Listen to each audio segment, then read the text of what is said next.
Hello friends, आज हम DElEd second semester के सेकंड पेपर को पढ़ेंगे। प्रारंभिक शिक्षा के नवीन प्रयास, ये हमारा सेकंड पेपर है। यानी कि आपका ये जो प्रारंभिक शिक्षा के नवीन प्रयास हैं, ये आपका सेकंड पेपर है। तो अब हम आगे बढ़ते हैं। भाग एक। तो भाग एक मतलब पहला चैप्टर है आपका। और अगर आप अपनी बुक में देखेंगे ना, तो भाग एक, भाग दो, भाग तीन पाएंगे, ना कि चैप्टर, अध्याय या लेसन पाएंगे। तो मैं आपको बता देती हूँ आपकी जानकारी के लिए, आप जान जाइए कि भाग एक, भाग दो इसलिए है क्योंकि ये शिक्षा से संबंधित है। हाँ, कुछ स्वतंत्रता के पहले के हैं और कुछ स्वतंत्रता के बाद की बातें हैं। तो इसे पूरी एक बुक में एक साथ ना देके इसको कैटेगराइज कर दिया गया है पार्ट में, लेकिन ये आपस में परस्पर एक साथ जुड़ी हुई हैं, इसलिए ये भाग है। ठीक है, इसलिए इसे चैप्टर नहीं है, क्योंकि चैप्टर जो होता है वो एक जगह पे एंड हो जाता है, पर ये एंड नहीं हुआ है, ये आपस में एक दूसरे से जुड़े हुए हैं। एक के बाद एक के बाद एक कड़ियाँ एक दूसरे से जुड़ी हुई हैं। तो चलिए अब आगे बढ़ते हैं। भाग एक। तो इसमें है प्रारंभिक शिक्षा के सार्वभौमिकरण हेतु संवैधानिक प्राविधान एवं प्रतिबद्धताएं। तो पहले हम जान लेते हैं सार्वभौमिकरण है क्या। ठीक है, तो जो सार्वभौमिकरण है वो क्या है, हम उसको जान लेते हैं। सार्वभौमिकरण मतलब होता है कि सार्वजनिक, यानी कि सबके लिए एक समान, एक बराबर। वो उसमें रंग, रूप, नस्ल, धर्म, जाति, कोई भी भेदभाव नहीं आता है, वो सबके लिए एक समान होता है। जैसे कि हमारा जो भी समानता का अधिकार है या समता का अधिकार है, ये सब क्या है, सार्वभौमिकरण के ही अंतर्गत आएगा, यानी कि सार्वजनिक तौर पे आएगा। जो संविधान के नियम बनते हैं, लॉ बनते हैं, ठीक है, जो धाराएं होती हैं, वो सबके लिए एक समान, एक बराबर होती हैं। यही हमारा सार्वभौमिकरण है। ठीक है, चलिए अब हम थोड़ा आगे बढ़ते हैं। एक परिचय जान लेते हैं इसका, कि जब से भारत स्वतंत्रता हासिल की है, शिक्षा एक महत्वपूर्ण क्षेत्र रहा है। स्वतंत्र भारत के नेताओं ने प्रारंभिक शिक्षा के सार्वभौमिकरण यूईई, यानी कि यूनिवर्सलाइजेशन ऑफ एलिमेंट्री एजुकेशन, ठीक है, के लक्ष्य को हासिल करने के लिए प्राथमिक, औपचारिक एवं गैर औपचारिक शिक्षा के लिए प्रावधान बनाए थे। यानी कि स्वतंत्रता के पहले भी बहुत कुछ शिक्षा के लिए किया था ब्रिटिशर्स ने। ठीक है, और शिक्षा स्वतंत्रता के बाद भी जो हमारे नेता थे, स्वतंत्र भारत के जो नेता वगैरह थे, वो भी शिक्षा को लाने के लिए इसमें की बहुत महत्वपूर्ण भूमिका थी। तो क्या था कि इस लक्ष्य को लाने के लिए प्राथमिक, औपचारिक और गैर औपचारिक, यानी कि प्राइवेट, ठीक है, या फिर कहीं से भी जो पत्राचार वगैरह होता है, ठीक है, गैर औपचारिक शिक्षा के लिए ये प्रावधान बनाए थे इन्होंने शिक्षा को लेके। चलिए अब आगे इसी में बढ़ते हैं। भारत में प्राथमिक या प्रारंभिक, जो भी बोल लीजिए, प्राथमिक शिक्षा को विनियमित करने के लिए सरकार ने नवंबर 1994 में जिला प्राथमिक शिक्षा कार्यक्रम की शुरुआत की। इसका उद्देश्य यूईई को वास्तविक पृष्ठभूमि पर लाना था। यानी कि विनियमित मतलब एक बार जो नियम बन जाते हैं, वो उसके बाद जब दूसरे नियम बन के आते हैं और उस पर मोहर अच्छे से लग जाती है, तो वो विनियमित हो जाता है। यानी कि एक बार नियम बनने के बाद जो दूसरा नियम बन के आता है, वो वो विनियमित होता है। यानी कि वो, उसको क्या कह सकते हैं, आप बोल सकते हैं कि वो एक नवीनीकरण लाना उसके अंदर। तो क्या था यहाँ पे यूईई, यानी कि प्रारंभिक शिक्षा के सार्वभौमिकरण, यूईई यूनिवर्सलाइजेशन ऑफ एलिमेंट्री एजुकेशन को क्या था कि इसकी जो पृष्ठभूमि थी, वास्तविक रियलिटिक जो थी इसकी लॉ, उसको लाना था यहाँ पे, और एक अच्छे रूप में लाना था इसको निखार के। तो उसके लिए जिला प्राथमिक शिक्षा कार्यक्रम शुरू किया गया। इसको और अच्छे तरीके से निखारने के लिए जिला प्राथमिक शिक्षा कार्यक्रम शुरू किया गया। इसकी शुरुआत की गई थी 1994 में नवंबर। तो इसका उद्देश्य था यूईई की वास्तविक पृष्ठभूमि पर लाना, ठीक है, यानी कि और अच्छे से निखार के। तो अब चलिए जानते हैं कि जिला प्राथमिक शिक्षा कार्यक्रम में क्या हुआ था, या फिर इसके आगे बढ़ते हैं हम। ठीक है, संविधान में अनुच्छेद 21A, 29(2) और धारा 45 के तहत शिक्षा संबंधी संतुतियाँ। ठीक है, यानी कि अनुच्छेद और धारा हम आपको आगे चल के बता देंगे कि क्या है। ठीक है, और इसके में अंतर क्या है, ये दोनों है क्या, ये पूरा हम आपको क्लियर करेंगे। लेकिन पहले हम आगे बढ़ते हैं और इसमें देखते हैं कि क्या है। तो हम आगे बढ़ने से पहले हम बता दें आपका कि 21A, 29(2), धारा 45 ये सब आपका शिक्षा से संबंधित है। ठीक है, शिक्षा के संबंध में जो नियम बनाए गए हैं वो आपका ये संविधान अनुच्छेद 21A, 29(2) और धारा 45 में आता है। तो अब इसमें क्या संतुतियाँ की गई हैं, यानी कि क्या अंतर लाया गया है। ठीक है, क्या क्या बदलाव किए गए हैं, तो वो हम आपको बतलाते हैं। तो अनुच्छेद 21A का हम पहला जान लेते हैं। दिसंबर 2002 में अधिनियम 2002 का लक्ष्य 6 से 14 वर्ष के आयु समूह के सभी बच्चों को निःशुल्क व अनिवार्य शिक्षा व इसे एक मौलिक अधिकार बनाया गया। यानी कि ये जो 86वां संशोधन था, ठीक है, ये जो दिसंबर 2002 का था, ठीक है, ये संतुतियाँ है ना, यानी कि बदलाव, थोड़ा बहुत जो बदलाव किया गया।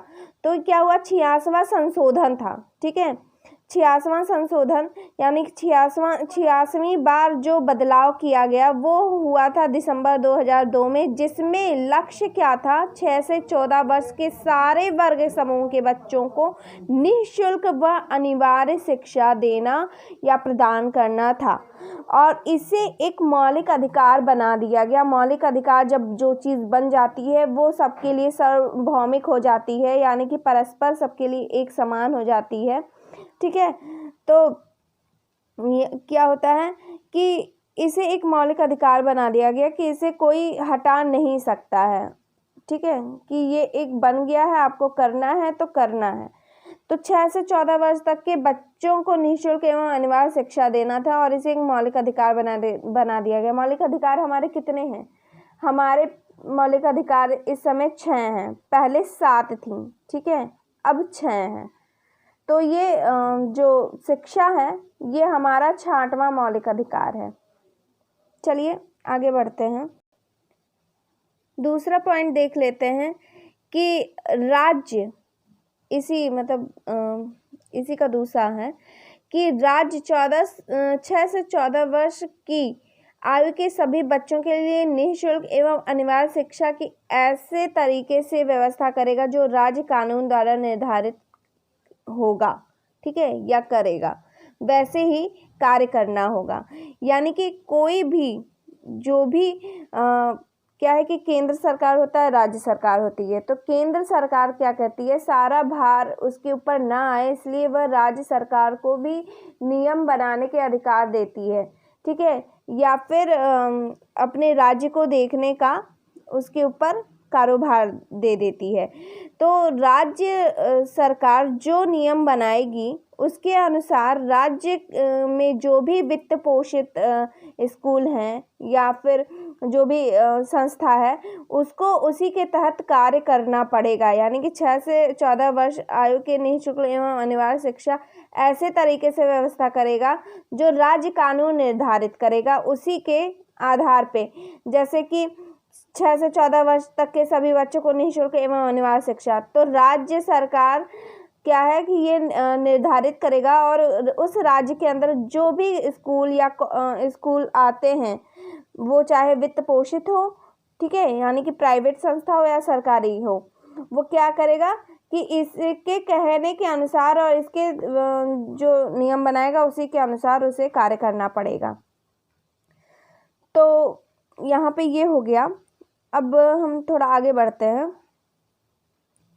कि थोड़ा नोट जान लेते हैं कि सबसे पहले मुफ्त और अनिवार्य शिक्षा यानी कि अनिवार्य शिक्षा की बात की किसने थी।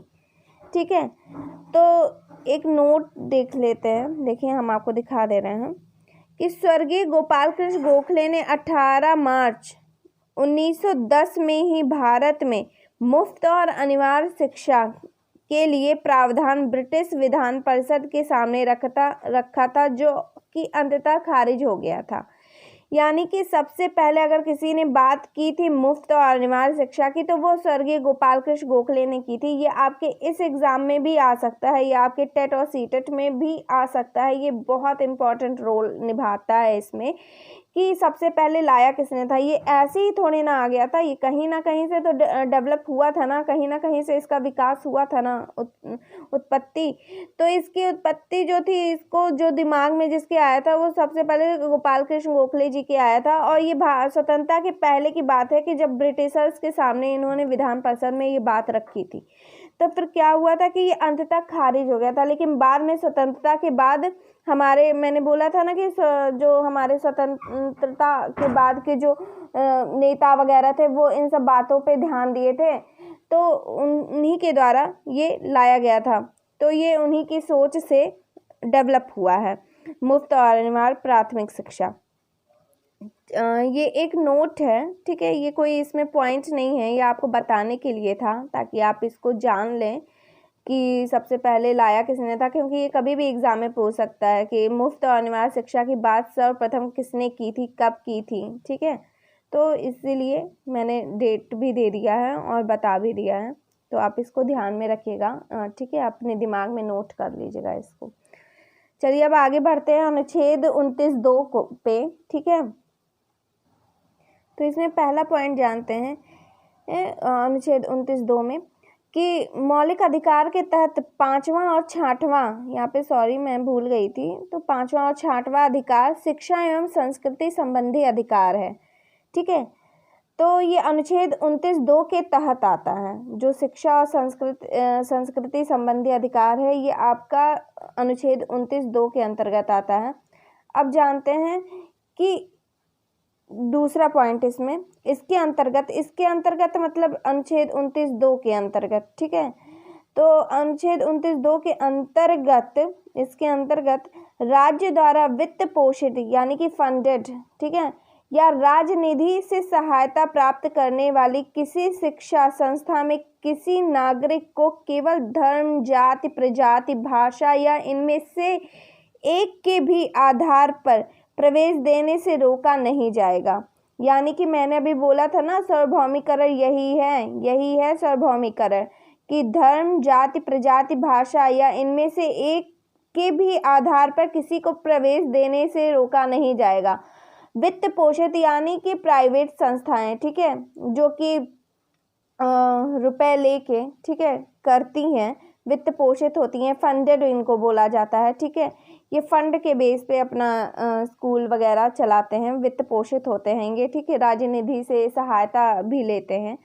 तो ऐसी संस्थाएं जो हैं, ठीक है, सरकारी में तो ये चीज़ें नियम हैं तो नियम हैं, उसे नहीं कोई बदल सकता, उसके विपरीत जाके कोई कार्य नहीं कर सकता है। लेकिन उसके अलावा जो प्राइवेट कॉलेज हैं, ठीक है, गैर संस्थाएं हैं, तो वो गैर औपचारिक संस्थाएं हैं, उसमें भी ये सब चीज़ें क्या है, अनिवार्य हैं। ये सब भी चीज़ें क्या हैं, सबके लिए सार्वभौमिक हैं, यानी कि अनिवार्य हैं। परस्पर क्या है कि आप कह सकते हैं कि सार्वजनिक तौर पर। ठीक है, अब धारा 45 देख लेते हैं। धारा 45 का पहला पॉइंट देखते हैं कि भारतीय संविधान के अंतर्गत भाग 4 में वर्णित राज्य के नीति निर्देशक तत्व, ठीक है, नीति निर्देशक तत्व अनुच्छेद 36 से 51 तक मैंने ब्रैकेट में दे दिया है कि नीति निर्देशक तत्व जो था ये 36 से 51 तक के अनुच्छेद, ठीक है, के अंतर्गत धारा 45 निःशुल्क व अनिवार्य शिक्षा के बारे में बताता है। अब यहाँ पे तो अभी तक मैं अनुच्छेद की बात कर रही थी, अब धारा की बात कर रही हूँ। ठीक है, तो धारा क्या है कि धारा जो होता है, अधिनियम जो होते हैं, एक्ट जिसे बोलते हैं, ये संसद द्वारा बनाए गए होते हैं, ये संसद द्वारा बनाए गए कानून होते हैं। ठीक है, और ये क्या होता है, ये विधान परिषद द्वारा, ठीक है, बनाए गए होते हैं, नहीं सॉरी, ये जो धाराएं होते हैं ये संसद द्वारा बनाए गए होते हैं। और ये जो आपके होते हैं ये आपके समझ लीजिए, हाँ, संविधान के द्वारा बनाए गए होते हैं, जो अनुच्छेद वगैरह होते हैं। तो ये जो धारा है, हमें बस इतना जानना है कि ये जो धारा है, धारा 45, ये अनुच्छेद 36 से 51 तक के बीच में जो निःशुल्क और अनिवार्य शिक्षा की बात की गई है, ये जो धारा कानून बनाया गया, ठीक है, कि ये हमारे ऊपर कानून बना दिया गया कि ये हमें करना है तो करना है, ठीक है। तो ये क्या है कि ये अनुच्छेद 36 से 51 तक के बीच में आता है संविधान के, ठीक है, जिसमें निःशुल्क और अनिवार्य शिक्षा की बात कही गई है। तो निदेशक तत्व जो है को इंग्लिश में पॉलिसी डायरेक्टर एलिमेंट बोलते हैं, ठीक है। हमें पता है कि आप अनुच्छेद और धारा को लेके काफ़ी कंफ्यूज होंगे, लेकिन अभी हम आपकी सारी जो भी कंफ्यूजन है वो सब कुछ हम क्लियर कर देंगे। हम धारा को अलग बता देंगे, अनुच्छेद को अलग बता देंगे कि ये है क्या, फिर आपको कोई प्रॉब्लम नहीं होगी सीखने में, समझने में, ठीक है। लेकिन ये है कि पहले हम कोर्स को देख लेते हैं, फिर हम आपको उसके भी बारे में बता देंगे। अब सेकंड पॉइंट जान लेते हैं कि इसके अंतर्गत मतलब धारा 45 के अंतर्गत, इसके अंतर्गत राज्य के इस संविधान के लागू होने के समय 10 वर्ष के तहत सभी बच्चों के लिए जब तक वे 14 वर्ष के नहीं हो जाते निःशुल्क एवं अनिवार्य शिक्षा प्रदान करने का प्रयास करेगा। पहले ये था, ठीक है, पहले ये था कि 10 वर्ष तक के सभी बच्चों के लिए 14 वर्ष तक के नहीं हो जाते निःशुल्क अनिवार्य शिक्षा प्रदान करेगा। बाद में 2002 का जो संशोधन हुआ था, 86वां संशोधन जो हुआ था, 86वें संशोधन में देखिए तीसरे पॉइंट में मैंने इसको क्लियर किया है कि 86वें संशोधन संविधान में, ठीक है, संविधान के जो 86वां संशोधन था, इसमें अधिनियम आया था CAA, ठीक है। तो यानी कि आप इसको, ये संविधान संशोधन अधिनियम है, इसे शॉर्ट फॉर्म में CAA बोलते हैं। 2002 के बाद से जब तक बच्चा 6 वर्ष का ना हो जाए, राज्य सरकार उसका शैक्षिक व नैतिक देखभाल करेगा, ठीक है। शैक्षिक तरीके से जो भी बन पड़ेगा सरकार वो हर एक बच्चे के लिए करेगा जब तक वो 6 साल का नहीं हो जाता, और उसके बाद उसकी नैतिकता पे भी वो ध्यान देगा, ठीक है। नैतिकता मतलब चारित्रिक चीज़ें जो होती हैं, ठीक है, उस पे ध्यान देगा कि बच्चा गलत आदतों का शिकार ना हो, ठीक है, वो भग्नाशय का शिकार ना हो, इन सब चीज़ों पे। फिर उसके बाद आपका चौथा होता है कि, लेकिन हम आपको थोड़ा बता देते हैं CAA क्या है।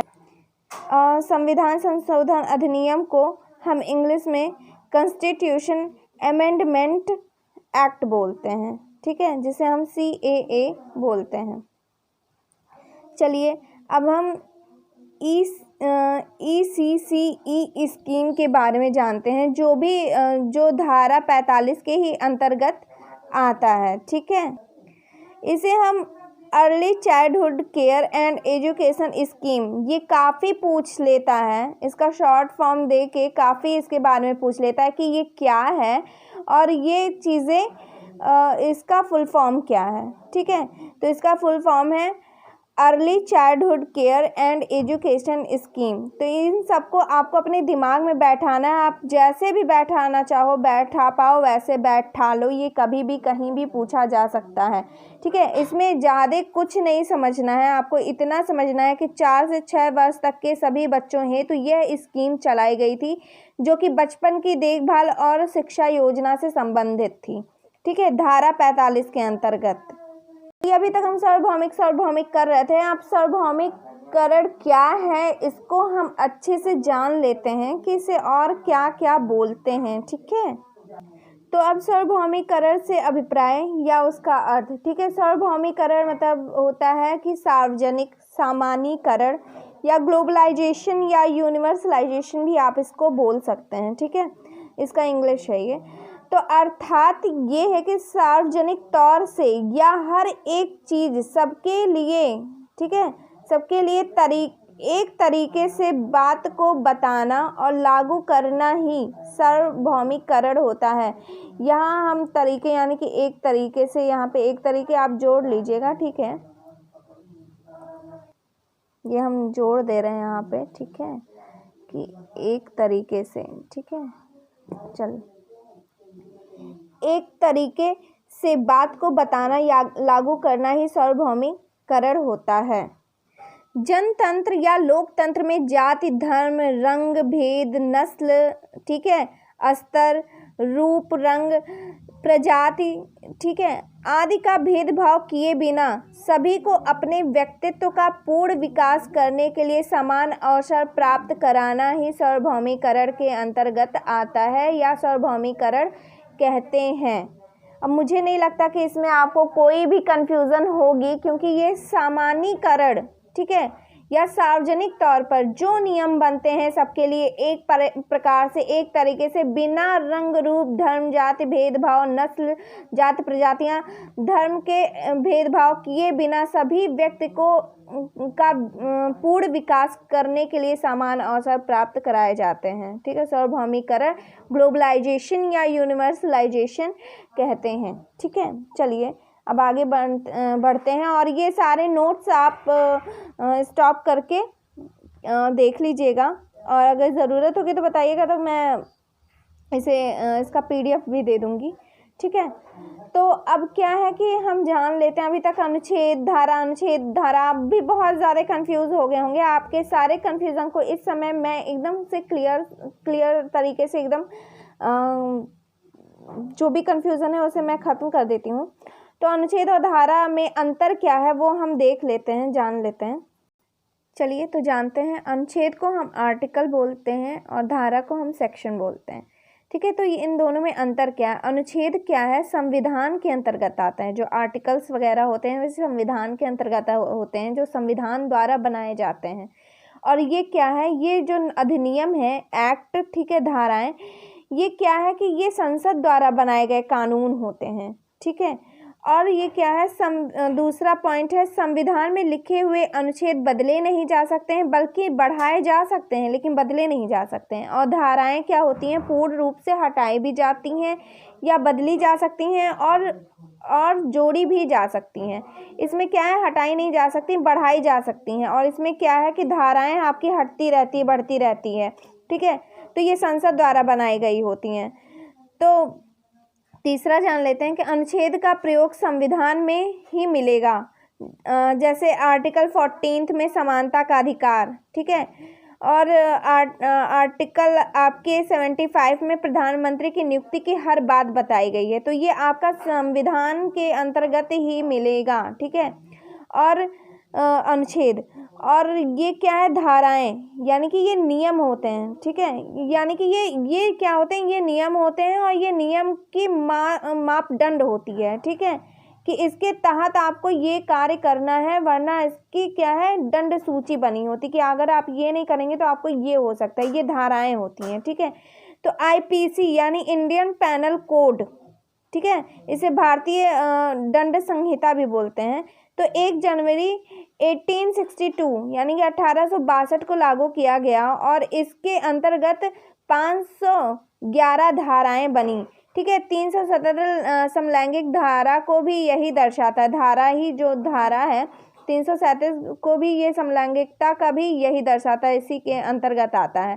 तो समलैंगिकता को अभी जल्दी ही, हालांकि इंडिया में पहले नहीं था, लेकिन अब जल्दी ही समलैंगिकता को दे दिया गया है कि हाँ आप समलैंगिक विवाह कर सकते हैं, मतलब वैध मान लिया गया, अवैध नहीं माना गया है। तो ये क्या है? ये धारा के अंतर्गत आता है। ठीक है, आपका ये मैंने समझाने के लिए एक पॉइंट दे दिया है आपको कि आप इसको जानिए कि समलैंगिकता क्या है, कि इसको जोड़ दिया गया है, पहले नहीं था लेकिन ये धारा है तो इसको जोड़ दिया गया है कि इनमें कोई भेदभाव नहीं किया जाएगा। ये इनका जो भी है समलैंगिकता, ये वैध कहलाएगा, अवैध नहीं कहलाएगा। यानी कि इस पे सरकार का मोहर लग चुका है, सांसद का मोहर लग चुका है इस पे। अब एक नोट जान लेते हैं, ये लास्ट है हमारे पूरे चैप्टर का नोट है कि अनुच्छेद संविधान द्वारा बनाए गए नियम हैं, जिसमें नियम जोड़े जा सकते हैं लेकिन बदले नहीं जा सकते या हटाए नहीं जा सकते। और धारा अनुच्छेद के नियमों का उल्लंघन करने के लिए बनाए गए दंड का प्रावधान है।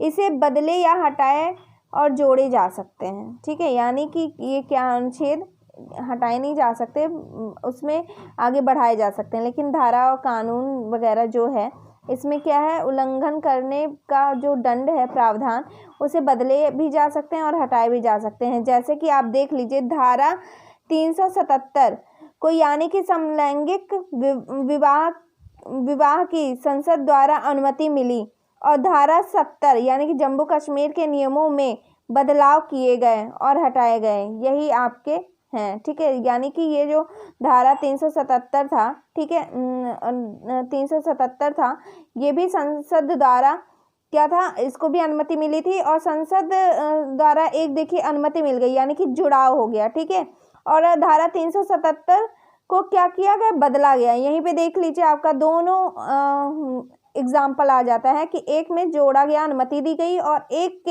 एक जो इतने दिन से कानून बना था, ठीक है, जम्मू कश्मीर का, आप सब जान रहे होंगे, इतना चर्चित था, इतना विवादित था, टीवी पे, न्यूज़ पे इतना ज़्यादा आ रहा था। तो क्या है, 370 के जम्मू कश्मीर के नियमों में बदलाव किए गए थे और इसको हटाए भी गए।